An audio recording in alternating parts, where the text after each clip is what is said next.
and welcome to my podcast where I invite you to run with me after memories and shape them into stories. On this show, I'll also share samples of my writing and interesting moments from everyday life. I'm your host, rooroosig, and you're listening to my podcast, The Story Chaser. Tonight's episode is sponsored by Vector Intelligence. Make Vector Intelligence your first step in the construction takeoff process.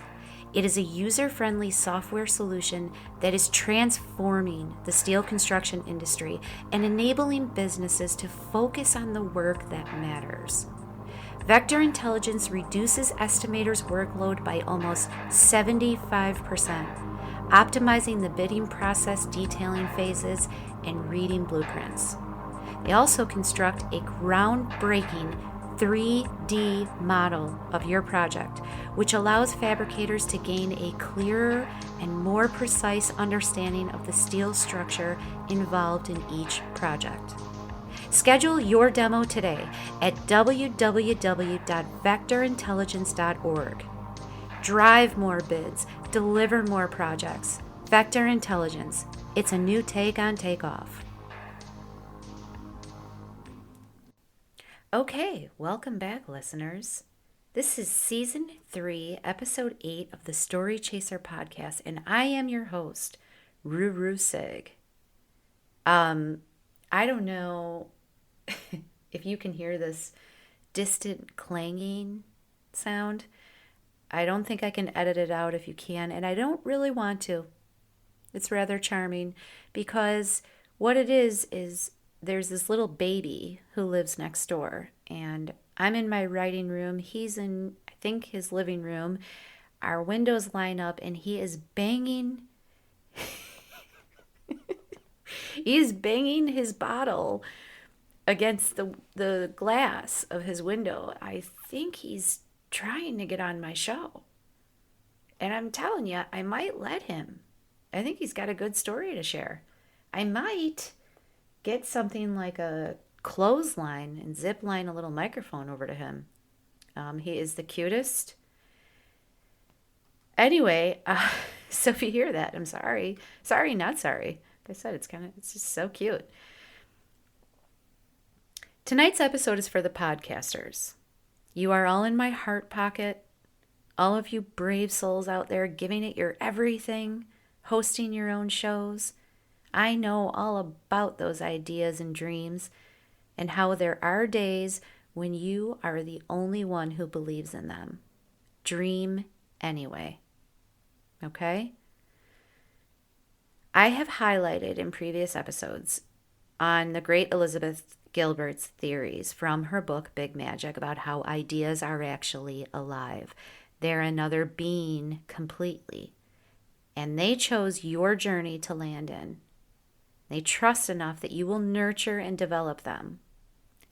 I draw inspiration from this theory daily. And I'm telling you all to drown out the voices that say things like, give up. Especially when those voices are coming from your own mind. Drown them out with the belief in your own resilience and the faith that your ideas and dreams chose you for some reason. A friend of mine told me that her favorite part about the Story Chaser podcast is that my listeners are experiencing the show alongside me, and that's true. And for now, I am not speaking from some all-knowing place, some successful platform. I have a laptop resting on a shoebox, and I'm speaking into a microphone my brother bought me at a garage sale. I mean, for crying out loud, with my tongue hanging out of the side of my mouth, I'm often using 2 fingers to type into Google things like, how do I stop a phone call from going to my computer? And how do I make a podcast? ?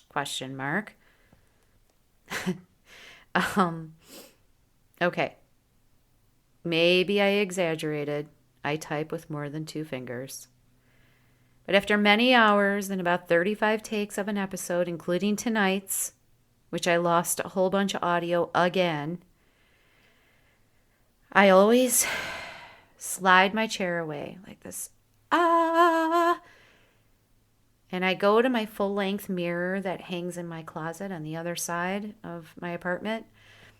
And every single time I see myself, I say the same thing. Oh my God, what happened to me?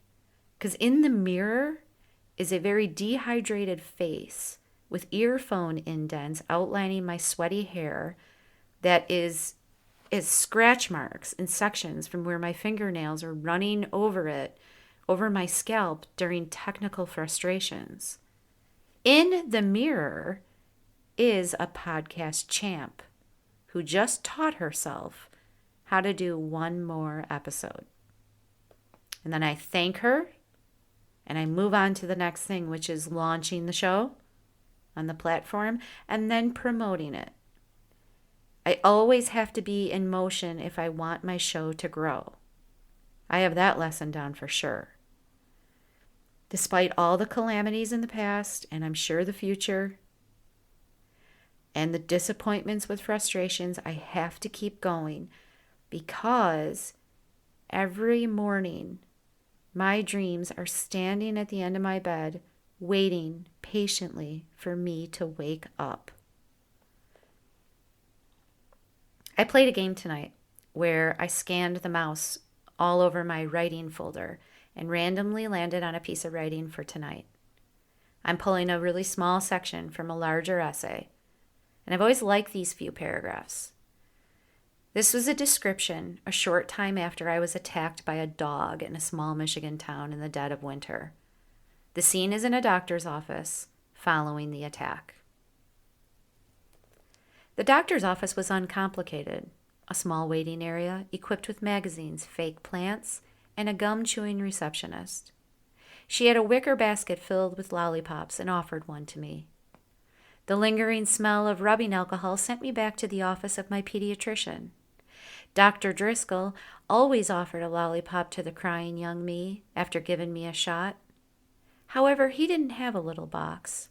His lollipop dispenser was a large plastic lion head, teeth and all. In the mouth is where the candy lay. It was kind of a mind twirl now that I think back. I mean, he shot my ass, and to ease my pain offered my hand to a lion. In return, I might get a root beer sucker. I lay on my stomach, then turned over on my back while the nurse cleaned my wounded legs. It was tough to keep that lollipop in my mouth, but I did it. I only needed a few stitches.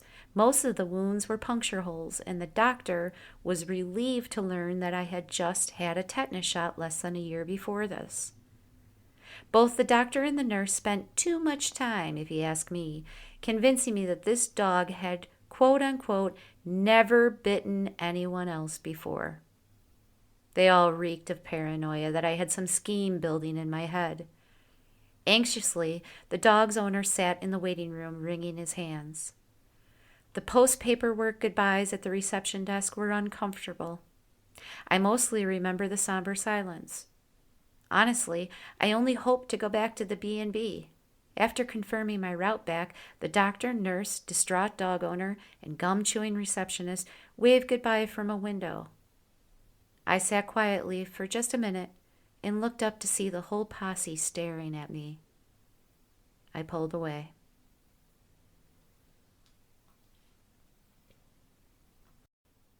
So I wrote that about 20 years ago. And as much as like I said, I do like those few paragraphs. I like the whole essay. But it's helping me to realize how much my writing has grown since then. And you bet your boots, I'm going to be running this through my editing program and working on this week. So thanks, Story Chasers, for helping me to revisit that. Going backwards can sometimes be as important as going forwards. Wow, I'm struggling to talk now. I do have a guest for tonight, but before I introduce her, another quick word from our sponsor. Vector Intelligence allows organizations to store all plans and documents in a centralized database, allowing clients to access the software from any device.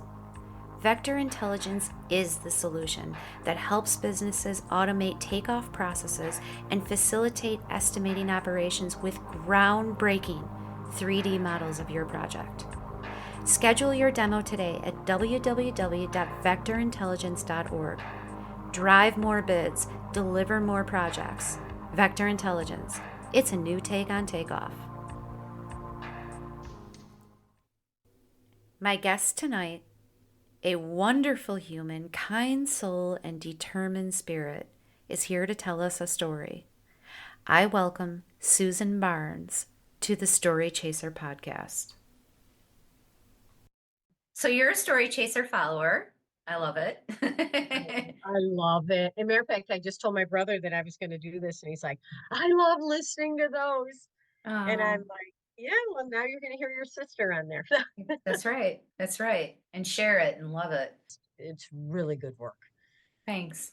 Thanks. It's Mm-hmm. important. It's a long time coming. What I'm doing now in my second season is learning about the promoting, the marketing end of it, getting the show out there. I'm reading all these articles and following all these other podcasts about how to do that. And I'm like, oh my gosh, that's right. There's a whole world out there that this could travel to. I hadn't really thought like that. Absolutely. Yeah. Absolutely. And like I told you the other day, I think your content is people find, I think what we're drawn to is, you're talking about things that matter. People love to hear. I think we are desperate for that today. Yeah. Well, and And that's the thing. it, there'll be an episode and then people start thinking about their own stories, which is something that I always wanted back. Like I can sit here and hold it up solo, sure, and talk, but there are a lot of stories out there that people would love to tell. So I'm so grateful that you came on as a guest, and I want to have more and more and more guests. I would love to hear back from other people. I call it the standing around in the backyard stories, those ones that you tell over and over again. Well, shoot, they have a place here in this podcast. absolutely. Or we tell them at funerals. Do you ever Yeah, notice that? yeah, Stories come alive at a funeral. yeah, that's true. Yeah. Mhm. Did you bring a story with you today? I love the one that you sent me. That was really good. Oh, about Calvin. The, Yes. yeah. Oh my God. That one was, Is that the one you were talking about? that one. And then the one about your father in the car. I Right. was, Yeah, I was going to talk about that because I've been thinking a lot since we spoke. And yes, your dream chaser and about dreams. Um, can you imagine a life without them? no, Without no. any dreams, or even if you don't ever, if they don't come true, if you don't, it doesn't matter. I think that when they're planted there, it's just it makes life eventful. It makes it worth chasing something. Even if it doesn't happen, it's that chase, it's that journey. Oh my gosh. Do you have any idea how much time I spend in my imagination? It's pretty much all day.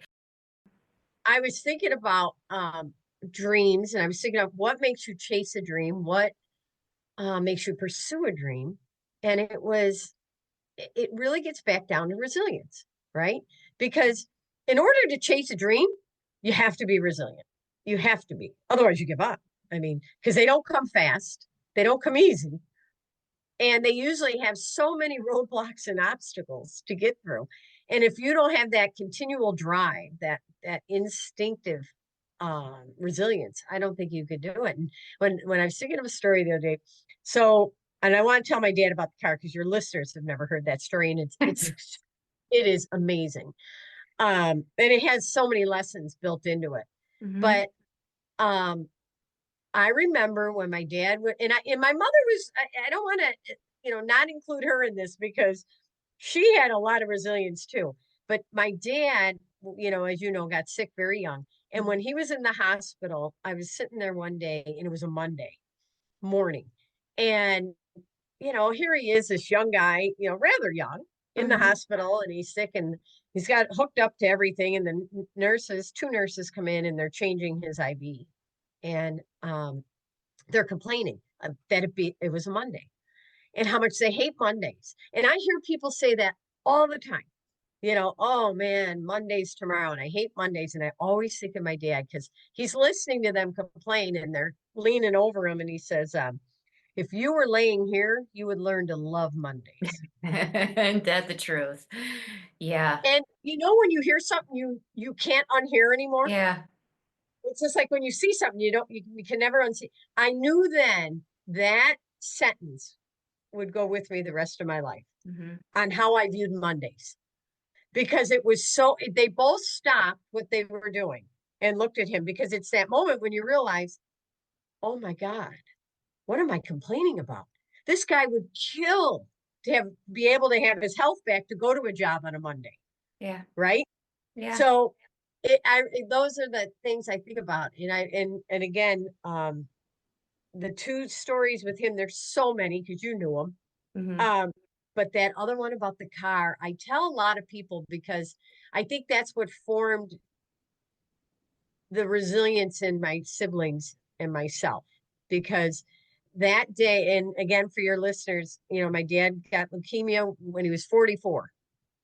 He was diagnosed with that. So he knew that, and especially back then, your time was short. They didn't have what they have today. And anyhow, and we were raised, as you know, comfortable. We had a nice home. My dad always drove a Cadillac. I mean, when he was able, he worked and he provided well. Hmm. But when he got sick, everything changed. And so we were very, short of income. There was none. And everything changed for us. And my dad's Cadillac that he had so much pride for was rusted out. And back then, cars rusted, not like today, Yeah. they last Yeah. forever. So it was an eyesore. And the driver's side window wouldn't go up anymore. So in the dead of winter, he would have to go to chemo, and he would drive himself to chemotherapy, get treatment, and it was grueling.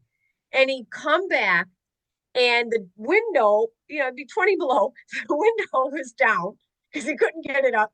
He'd come out, he'd come in the kitchen after all this, and his face was blister red from the frostbite. And the other side was fine. And he'd walk in and he'd look at us and we'd all stare at him and he'd say, all right, which is my better side? And Yeah. I loved that humor Yeah. in the face of adversity. He was amazingly strong with that sense of resilience and adversity. And I loved it. And that that day the mayor came to the door and he rang the doorbell and he said, Jim, he says, some of the neighbors are complaining about your car, that it's an eyesore and you have it on the street. Would you mind putting it inside so they don't have to see it? And he's like, oh.